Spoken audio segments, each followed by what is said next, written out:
That was definitely a travel. Yeah, dude. What are you doing? Stop it. Stop it. That definitely was a Big travel. forehead. Whoa.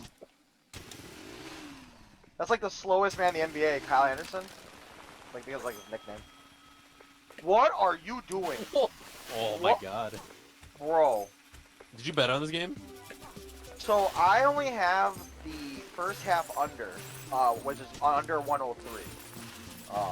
So I am just waiting on that. I think I should be fine though. They're slowing down. They are slowing down.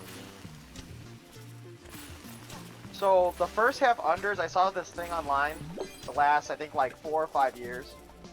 If the spread is between 1.5 and 4.5 in the under like the first half, and the under is between 103 and 109, it hits like 100% of the time in the Nice. first half. So I'm hoping.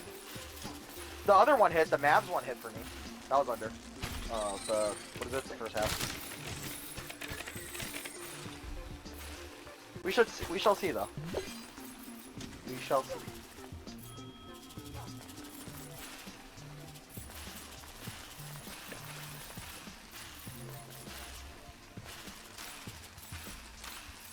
Oh, you're a fighter.